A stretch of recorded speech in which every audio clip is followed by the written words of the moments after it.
Om Shri Sai Ram. Welcome to this edition of Pranasakha. In this episode, we will be listening to Sister Sujatha, who is working as a Senior Technical Officer at the Department of Microbiology, Sri Sathya Sai Institute of Higher Medical Sciences. Sister Sujatha belonged to the first batch of 10 girl students chosen by Swami himself to work in the hospital. She also did her diploma in medical microbiology in the year 1994 at the institute as an in-service candidate. Sister Sujatha has worked in this hospital for 25 years since its inception. Let us now listen to Sister Sujatha's experiences. Sai Ram, Sujata sister. Thank you for joining us on this episode of Pranasakha series. Tell us, when did you hear of Swami first time? Much before I heard of Swami, he had started coming in my dreams when I was around 7 years old. I was in my second standard, and he suddenly started appearing in my dreams. And the first time he came, I assumed that maybe it was an auntie, he was, maybe because of his hairstyle and the long robe and all. And I felt immediately attracted to him. Some sort of pull was there. And he asked me gently whether I am hungry and wanted to eat something. And then he created 2 murukus and that really thrilled me because it looked like magic to a 7-year-old. He knew how to impress her. And then slowly he sat on a chair and made me sit on his lap. He waited till he finished the murukus. Then he asked me whether I wanted to learn any Ram bhajan. He called it as Rama song. At that time my vocabulary was limited to this. So, and then I said, I agreed immediately because Rama was my favorite deity, and I used to love hearing about Rama songs, anything to do with Rama. I was crazy. And then he gently, very melodiously, he sang a song and asked me to follow after each line. And then he was holding my hands and making me clap to the beat of the song and all that. So it all started that way. And he promised me while going that he'll come back again next day. I mentioned this dream to my mother, and she said, maybe she thought I'm fantasizing, childhood fantasy. We have so many She didn't pay much attention, and she had also never heard of Swami or even seen a picture of him. So this went on for a few days. Then I casually mentioned to my aunt. We were all a joint family, and my aunt lived with me. So she took keen interest, and she asked me to describe who this person is. That almost every night I have been getting dreams, and she wanted to know who this is. So I described that orange robe and bushy hair and all that. Then she immediately, maybe because she had already seen Swami's photo somewhere in the neighborhood, she had attended a bhajan. So she could immediately relate it to him, and she said, maybe after all this is not a lady who was coming, it could be him, Sai Baba. So she got a small photo of Swami and then showed me, is this the person who came in your dream? Immediately I said, yeah, this is my magic auntie. And she said, no, this is not a lady. His name is Sai Ram. So, because that is easy for me to learn. And he's very, very, he's like a god to people. You are very lucky to it. I didn't bother about the seriousness. Just because he was coming every day, giving me eatables and the Ram bhajan, that's it. That was what was pulling me to it. And I didn't mind Sai Ram, the name Sai Ram, because it had Ram in it. So it all fit in perfectly. It went on for years. All my childhood I had not seen him physically. It had gone on for some 8 years. Every other day or almost every day he was coming, and slowly it was from Ram bhajans and eatables, it went to gradually day-to-day life, the problems, how I can handle each situation. And then he asked me to I used to read a lot of books and watch movies like any other school kid. And he used to insist that I must find a deeper meaning, go a little deeper, find the inner significance of certain instances he used to mention. This was almost like a daily discussion, in my dreams. And then he used to teach me some subjects which I found difficult to understand in the class. And then he encouraged me to chant Omkar, Suprabhatam, meditation, all that. So by the time I reached my 10th standard, it was like almost in Swami's line. He never stopped me from doing anything, but he always insisted that I must go a little deeper into things. So that was how my journey began. Sister, you mentioned that none of your family members had also heard of Swami.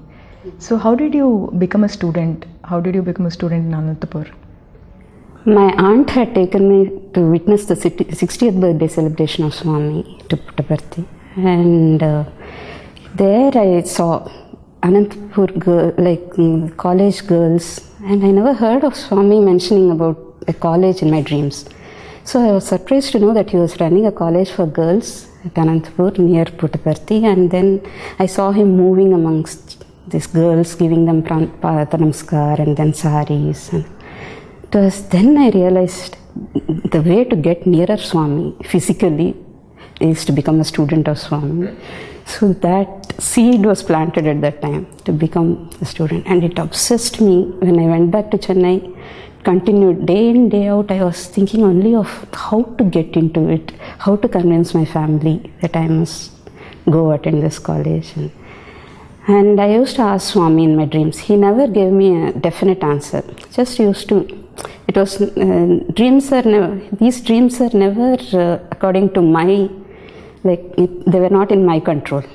It was always Swami's will. So either I forget to ask him, or if I ask, he simply very diplomatically used to change the subject. And so when he came to Chennai during, I think, Sankranti time, in January 1986, at that time I thought maybe I should settle this problem, confusion once and for all. I wrote a letter. It was a conditional letter. If he accepts the letter from my hands, then I'll assume that I can apply for Anantapur College. And then even if he accepts and I apply, if I have to write the entrance, my people won't allow me to go all the way to Puttaparthi or Anantapur to write it. So he has to solve that problem also. Some arrangement he has to make. And then even if I get through the entrance by any chance, then it shouldn't be a financial strain to my father because his hands were already full. I didn't want to cause any more stress to him. So these were the conditions with which I went, with the letter, armed with the letter. And Swami came. He dodged for a while and then finally took it. And the day after he took the letter, he made an historical announcement in I think Music Academy at that time. During his discourse, he announced that there will be free education from KG to PG in all his institutions, education institutions. And then that academic year, there will be centers, various centers all over India, and Chennai is one of the centers. That was the only time there were various centers were there other than Puttaparthi and Anantapur. It had never, they didn't have any centers the following year or the previous years. So it was like he answered all my questions and made the path clear. All conditions were met. So I applied. And got through also. And I had a preliminary interview in Chennai. And they said I did very well.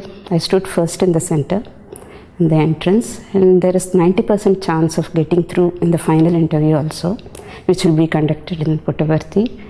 And so they gave me a date, June 12th. I have to attend the interview there. Now it's time to break the news at home. I was very tensed and nervous because my mother was okay because she knew about my dreams, how keen I was to join. And my aunt, anyway, she was there throughout. It was my father who had no clue about my dreams, and he didn't even know that I had applied and passed the entrance. I didn't know how to break the news to him. So I told him gently, I want to study here. It's a very good college and it's very difficult to get through entrance. And by chance, I got this opportunity to enter the hospital. He felt so upset because I was planning to leave home just to study in some Sai Baba college somewhere far away. And he didn't like the idea at all. He didn't agree in the beginning. It took a lot of convincing. And finally he said he'll accompany me to Puttaparthi and see how the conditions are. If he doesn't feel that I fit into it, then he said he'll get me back. So we went for the final interview. That was his first visit to Puttaparthi and first darshan of Swami. He was flat for it. And at least he didn't object me to join he saw the routine, the discipline, ashram discipline. He liked it. He thought I'll be safe here. Then he agreed. So that is how I entered. So sister, how did you fit into the college and hostel discipline and the routine that they follow? Oh, I fit into Anantapur like duck took to water. Like everything about it was fantastic. I enjoyed Omkar, Suprabhatam, evening bhajans and the walks in the ground, and everything about the place was like, it was all Sai Ram, resounding with Sai Ram, filled with Swami's presence. And I was so thrilled to stay with so many girls, same age group, who all love Swami. And then be taught by teachers who love Swami. It was all Swami, Swami everywhere. Along with academics, this was an important part of my stay there. So it was all, and main highlight of this stay was Swami's visits to Anantapur Campus, how he used to interact with girls and all of us. Every visit had he left us with some beautiful memory of his. Some interaction or other. So it went on very well, and going to Parthi, that is another beautiful occasion to get closer to Swami. I always used to compete for the first line to just get as near as possible to Swami and give him letters, ask whatever was troubling. There was a lot of interaction during this time. It was all like flowing like smooth river. All 3 years was very good. After your student life, how did the call to join hospital happen? I wanted Swami to tell me what I must do further after graduation. I had no exact idea of how I should go about, whether I must continue my studies in any area or any job or whatever. I just wanted it from Swami. Whatever I have to do, it should be from Swami. So we had a lot of chances when I was an ex-student, just after graduation, like summer course as an old student. We were all given some service duties like vegetable cutting, chapati rolling and all that. So I joined. It was during summer course of 1991. That Swami sent word through Jayama Madam that he wanted to send some old students for nurse training, either to Delhi or Bangalore. They said it could be out of state, anywhere in India, but we have to be prepared to go and get trained as nurses. Beginning it was like nurse training. Then I gave my name immediately because this is a chance to be here, continue to be here in Parthi.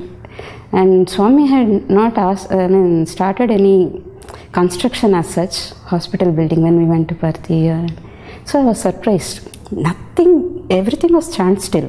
After the announcement, it was May already, and there was no talk of hospital building or anything. But he has quietly started building his human resources. So he had already sent the boys, planning to send the boys or something like that, we heard, and then he wanted the girls also to be trained in some way or the other to be useful in the hospital. Then after a few weeks after I gave my name, I got a telegram home that I must come and report to Parthi to certain room number and all that. So I came. Swami made us wait for a few weeks. Lot of discussions were going on. Our elders, Jama Madam and all, they were saying, wait, because he has not forgotten about you. We have given your parents' consent letters also to Swami. He is planning something, so wait patiently. So then it was on July 8th morning. He called us nurse pillalu. Nurse pillalu andaru ekkada randi. I said. So we were around 40-50 of us old students who had given our names, and he called us all into prayer hall, and then he started eliminating each person very lovingly as a mother. He didn't want to hurt each person whomsoever he was eliminating, but still he knew how many he wanted and whom he wanted. So finally only 10 of us were left. And he nodded, looked at each of us. He nodded that we will fit into it. Then he called us for interview that evening. Next day we were supposed to go to Vrindavan by the bus, the Bangalore Whitefield bus. They booked the tickets also. Then when he called us, he said, don't worry about anything. I am your guardian henceforth. I have read all your parents' letters. They have given their permission to send you. They have handed over your responsibilities to me. So henceforth, anything, any problem, come to me.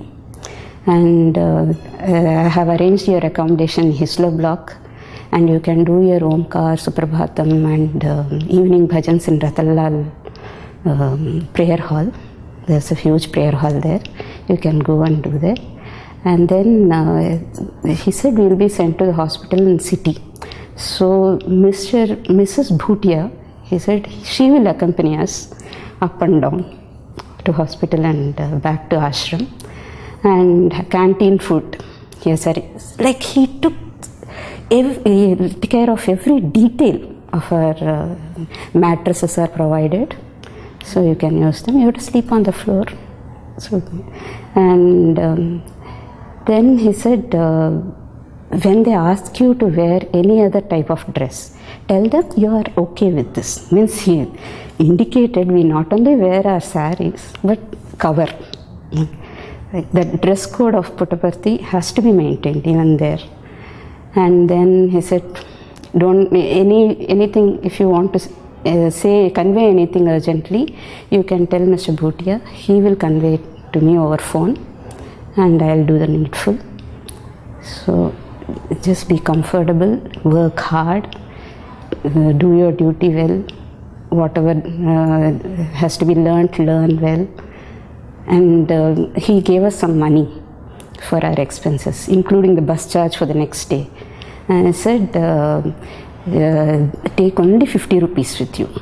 Don't carry more money with you when you go out. And don't buy this and become pakodas. Buy only fruits. All the rest will be provided by the canteen. And I said, I'll come and check how you settle down in a few days. So he gave us notebooks, pens, saris, pocket calendars, just loaded us with gifts. It was like a mother sending her daughters out and with all the instructions necessary. And Mr. Chakravarti was also present in the room. He was the registrar at that time of the university. So he dictated a letter in front of us to Mr. Bhutia saying that these are my children. You must treat them as your own daughters while they are there. They are completely under your care as long as they are there. So see to their comfort and whatever all their requirements. So that was how he gave us namaskar. And I had a doubt. I had taken up some duties at home, like Bal Vikas, then teaching some students and all that. So I was worried. I was leaving all that halfway. So I just said, Swami, what to do? You must not worry about your responsibilities at home. Once you have given your life, like your time to me, then your responsibilities automatically become mine. So I will take care of everything at home. So don't worry about it. Focus on studies, and we'll see. So that he sent us off that way. When we were crossing the hospital site, there was nothing, just maybe some dug holes, maybe for the foundation. There was absolutely nothing, plain. And in 4 months, this palace came up. It was the biggest miracle. He started building after he started, sent the people to be trained.